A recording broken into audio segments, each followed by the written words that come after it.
Svetovni dan družin je danes in ravno zaradi tega sem zelo vesela, da v studiu spet lahko pozdravim specialnega pedagoga Marka Juhanta. Marko, pozdravljen. Dober dan. Družina je najpomembnejša celica v našem življenju? Zanesljivo. Se strinjate z mojo trditvijo? Absolutno, to pa drži kot pribito. Čeprav ni vedno lahko, a ne? Ja, se nisva rekla, da je najlažja. Najbolj pomembna, ja. Tako. In zato sem se odločila, Marko, da bi midva danes šla kar na konkretne primere.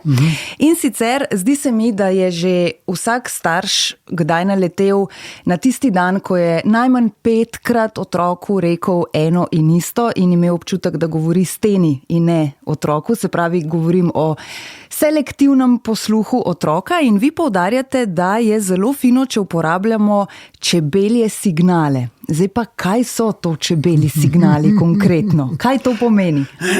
Kaj to konkretno pomeni? Pomeni, da otroku dajemo signale, ki jih usmerjajo, ki jim dajo misliti, ne pa čisto konkretna navodila.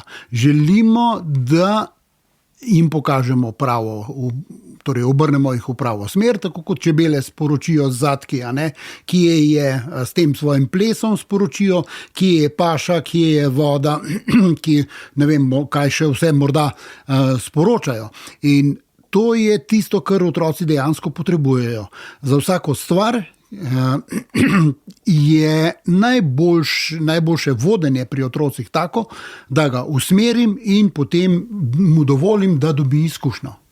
Recimo pri nas doma največkrat ponavljam 5-letni Roni primer obleči pižamo zvečer, recimo. In to velikokrat naleti na gluha ušesa. Ja. Kako bi mogla to isto stvar povedati, da ne bi naletela na gluha ušesa?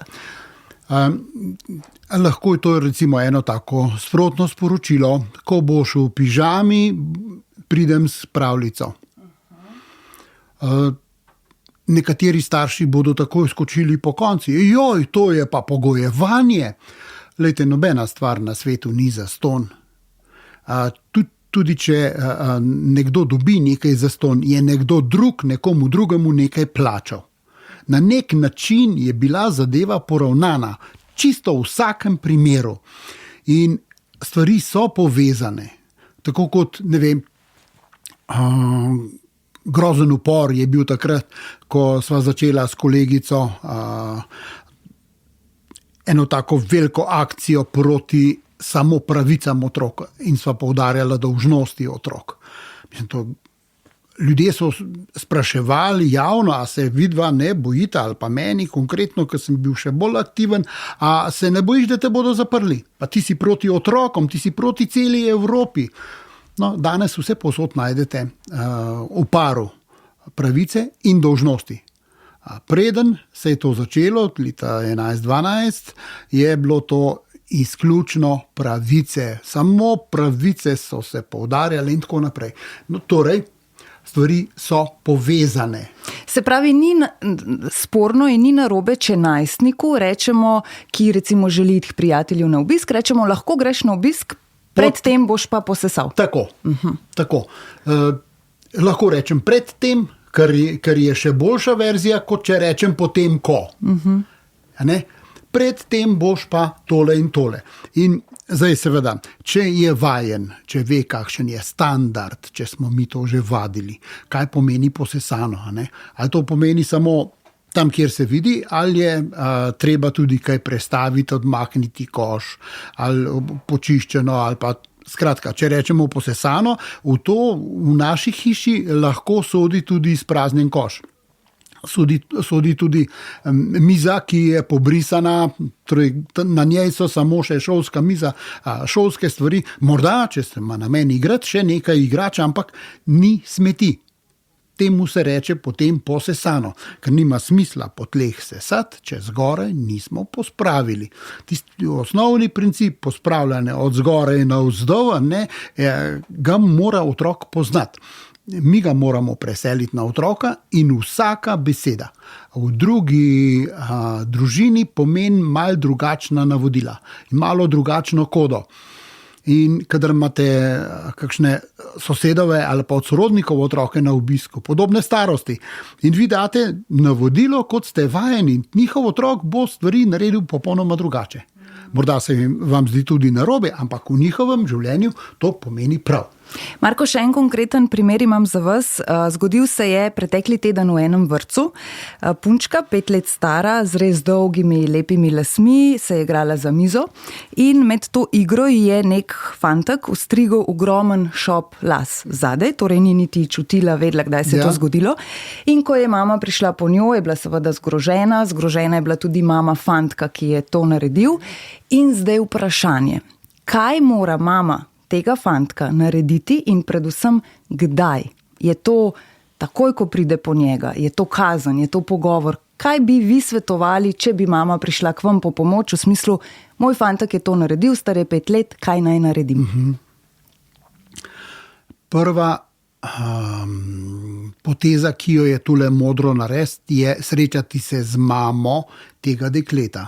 Ampak ne v nekontroliranem okolju. Ne smeta se dobiti na kavi, ker se bosta skregali. Primerno bi bilo, če je vzgojiteljica tista ali pa svetovalna delavka v vrtcu, ki pove takle zaplet, mamo, dajmo se usesti, bomo razrešili. Zato, da ne bo v prihodnje takih stvari in da se tole nekako uravnava. Uravnava se to zadevo na tak način, da bo ta fantek začel izkazovati spoštovanje, ker tegale je zmanjkalo spoštovanja tujih stvari. Otroci lase ne doživljajo, tuje lase ne doživljajo kot del osebe, ampak doživljajo kot stvar. Ne? Tudi približno tako doživljajo, kot moški doživljamo nohte svojih partneric, uneta nalepljene. To ni del moje žene, ne? To je nalepka. Nekaj umetnega. To je nekaj umetnega. No, tako lahko, če si lahko na tak način predstavljamo, kako je ta otrok to doživljal, potem lahko vidimo, da ni vzrl te prilike, da bi sploh prepoznal, da to pa ni samo nek predmet. In ker se uči striči, on poskuša striči vse živo. Ampak bi ta mama morala s svojim fantkom imeti zdaj nek temeljit pogovor, kaznovanje? Pogovor ne bo dovolj. Tu gre pa zdaj dobesedno za učenje odnosa, za učenje spoštovanja vseh tujih stvari, predmetov in tako naprej. Kaj je na voljo in kaj ni na voljo. Če otrok ima doma vse na voljo, tule so v nevarnosti edinci, ker je vse njegovo. Vse igrače so njegove, na nobeno tako stvar ni treba paziti, izključno samo mogoče neke mamine kemije ne sme se dotikati in očetovega orodja. Konec. Ne, vse ostalo je pa njegovo. In če je pa več otrok, potem si pa otroci stvari delijo in je prav, da ima tudi vsak nekaj svojega. Tudi če sta dvojčka, je prav, da ima eden nekaj svojega, ne da imamo vse po dvoje in vse eno, katero vzameš. Ne. Ni. Mora se naučiti tudi tega, da skrbi za svoje stvari, za svoje predmete in ko to počne, gradi odnos do teh predmetov, potem mu je lažje ta odnos nekako preseliti tudi na predmete in končno tudi osebe, druge osebe, a ne? Prej pa ne more. Zdaj vedno je vprašanje, kako pri takih potezah, ki jih otroci storijo, kako ravnati. Mislim, verjetno ni ravno rešitev, da mu pokažemo na način, da prestrižemo nekaj njegovega. Ne? Ne. Rečemo, tako se je nekdo počutil. To je kazen. Lejte, ko otrok prvič naredi neko, nam se lahko zdi neumnost, ga ne smemo kaznovati, saj ni vedel, da je narobe. Ni vedel, da je narobe. On je poskušal strižiti in še celo fino se mu je zdelo, ker se je poznalo, ker Napredek je bil očiten, dobro striže. In ko je neko obdobje, ko otroka učimo in krasno strižeš, super ti gre enkratno. On si je samo želel, da bi tisti hip mama videla, kako ti lasje padajo, njegova mama, a ne. Ni pa nič razmišljal o deklici, o njeni mami in tako naprej. Torej, kazen odpade, ker je bilo prvič, ker se nima otrok od kje učiti. To je bila zdaj izkušnja, na kateri pa mi gradimo naprej. Torej, točno tega ne. Nič takega. Ti striže se, dobiš na mizo, določeno, zamislite si, da dobi malo večje, malo boljše škarje in najde vašo bančno kartico. Nažalost, še vedno odmeva veliko novic in vse posod lahko beremo še vedno o medvrstniškem nasilju. Zanima me, Marko, kateri so signali, ki jih lahko starš opazi pri otroku, ki nam že lahko kažejo, da se bo ali pa da se otrok razvija v nasilneža? Znaki so... recimo, eden od znakov je, da se tak otrok zna dere se na druge, upije na druge, se jim posmehuje, ko niso uspešni, jim zna tik pred nosom zapreti pot, jih ovira pri doseganju cilja ali pa na poti do cilja jih ustavi. Če reče, ne vem, recimo, če je majhen otrok, vrtčevski, in če vzgojiteljica reče, lej, toliko papirja se te nabralo, da prosim odnesi v koš, in ta potencialni hujši nasilnež, ki se razvija, bo preprečil mu, da bi odnesel v koš. Samo na pot se nastavi na najožjo točko in ga ne spusti naprej. Tako izvaja svojo moč nad njim, nad to osebo. Dejstvo pa je, da nekaj tega imamo v gene položeno. Ker če vzamemo vrtec, fantje so bučmani, ker se teh socialnih spretnosti tiče, so precej trdi. Za nasilje ja, ampak ostalo pa ne. Specifično pri deklicah, 5-letna, 6-letna deklica zna brez navodil izpeljati kompleten bullying po vseh signalih, vse kategorije odkljukate lahko, če spremljate, a je to je bullying ali ni. In je nihče ni naučil. Zakaj? Zato, ker skozi celo zgodovino človeštva so bile ženske tiste, ki so morale fizično močnejše spraviti v red nekako, jih omejiti, jih kontrolirati, nadzirati in tako naprej. In to naredijo z manipuliranjem. In to sposobnost nekatere deklice imajo. In problem je, da so to včasih otroci staršev, ki niti pomislijo, da bi njihov otrok lahko kaj takega počel. Ne, naša pa ne. Ker je nikoli nismo naučili tega, ker nima nobenega slabega zgleda. Ona prineseš lahko nekaj takega tudi na svet. In zdaj, če rečem za tega fanta, da smo opazili, kako ovira druge, kako jim nagaja, kako se posmehuje, tudi do odraslih znajo imeti zelo dolg jezik, te, ki se razvijajo v nasilneže. To je spisek dolg vsaj 10-12 takih lastnosti, in med njimi je tudi ena faza, kjer je otrok morda še nasilje vase obrača. Se pravi, si puli lase ali pa kaj takega, grize nohte in te zgodbe.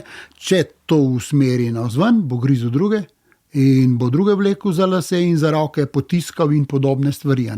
Gre samo za to, kako se to izraži in kam otrok to usmeri, ali vase ali pa ven iz sebe. Ključno pa je, da bi morali vsi starši vedeti, kakšna je razlika med nasiljem pa agresijo. Tisti, ki povzroča nasilje, definitivno hoče povzročiti škodo, hoče povzročiti slabo vest, hoče povzročiti to, da se nekdo drug počuti slabo. To je značilno za nasilje. Medtem, ko otrok je agresiven, on samo ščiti, brani sebe. Zna biti, da bo ugriznil, zna biti tudi, da bo udaril, ampak če ga drugi pustijo pri miru, on neha s tem. Ne gre za njimi, jih ne lovi, ja? To je bistvena razlika. Ščiti sebe, tudi na aktiven način. Kar je pa verjetno tudi lažje potem, ne bom rekla zatirati, ampak verjetno je takšnega lažje preusmeriti, da tega več ne počne kot nasilneža. Ne? Ja, zdaj, tule, če imamo otroka recimo 3 leta starega, lahko celo 2 leti star, ki ga skupina vrstnikov spravi v kot in kažejo pritisk do njega, ne, otrok občuti to kot nasilje, se pričnejo obnašati tako, kot se pričnejo obnašati male živali. Kaže zobe, renči, napade, ugrizne, do krvi, ne samo za hec, ne, čisto resno, vendar ta otrok absolutno ni nasilen, on je branil sebe. Ne? In včasih kdo reče, pa on je nasilen, on je 5-6 drugih je. Daj ti malo poglej, kako se je začelo odvijati, kako so spravili otroka v stisko in potem, kako je on odreagiral. In ali je tekel za njimi, ali jih je lovil, ali se je hotel maščevati. Ne. To pri otrocih, to je zdrava agresija. To je nekaj normalnega. Vsako živo bitje ima pravico, da se brani. Marko, ob svetovnem dnevu družine, dejva zaključiti nekoliko bolj optimistično in veselo, kot sva pa zdajle zajadrala. Kaj bi bil vaš nasvet ob današnjem dnevu za vse družine? Ja.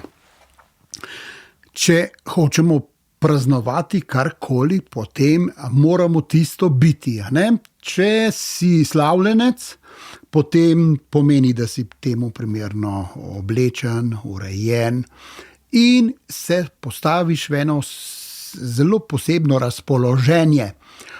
Temu se reče pričakovanje. No, in če nam uspe, da je v naši družini vsak dan kanček slavja, nekaj pričakovanja, kaj se bo zgodilo, kaj bo zvečer, kaj bo čez dan, kaj bo jutri, kaj bo mama povedala, ko pride, kaj bo oče povedal, ko pride, kaj bodo otroci povedali, ko pridejo iz šole. Če začnemo spraševati tudi tisto, kaj je bilo v redu, ne? Imamo otroke, ki reče, slabo je bilo, blablabla. Lej, lahko mi poveš, najprej mi moraš povedati 2 dobri stvari, kaj je bilo v šoli, potem pa mi lahko poveš eno slabo. Eden od sošolcev mi je posodil, to je bilo dobro ali slabo zdaj. To je bilo dobro, to je bilo fino. In si vrnila, ja, sem vrnila. In druga, smo igrali nogomet in dobili smo tekmo. Toliko smo se potrudili samo za en gol smo zmagali, pa je izgledalo, da bo enostavno, ampak smo zmagali za en gol, smo bili nazadnje boljši. In zdaj pa še nekaj slabega pove, toliko ima spet domače naloge, recimo. Tako otroke naravnamo, da vedno začne sporočilo s tistim, kar je bilo v redu. Pravzaprav kar nujno tako. No in zdaj se je treba vprašati, ko držim ključ od stanovanja, ključ od hiše ali ključ od avta, pač nekaj kilometrov od doma v roki in rečem, sam sebi, zdaj grem pa domov. No, kaj je prva stvar, ki jo bom rekel otrokom? Bom prišel v stanovanje, saj sem vedel, že je spet ima vse razmetano, uno, drugo, tretje, ali pa pridem in rečem, mularija, kje ste, pridite sem, ne, jih objamem. Če je treba, ko so že večji, ne, jih malo iz ravnotežja spraviš, jih morda tudi posedeš na tla, da se malo pohecaš z njimi in pol te samo debelo gledajo, pa daj nehaj, ne. V bistvu te pa gleda, daj še. Ne nehat, ampak mora reči iz nekega notranjega vzgiba, daj nehaj, to bi bilo nerodno, če bi kdo videl, ampak tega si želi. Objeti svoje otroke. Kolikokrat smo jim povedali od novega leta do zdaj, da jih imamo radi. Naravnost. Brez ampak. Ne. Brez pogojevanj. Ne? Brez pogojevanj. In predvsem bodimo dober vzgled. Najtežja vzgoja je z zgledom. Deluje pa neverjetno močno. Marko, najlepša hvala za tale pogovor. Hvala za povabilo.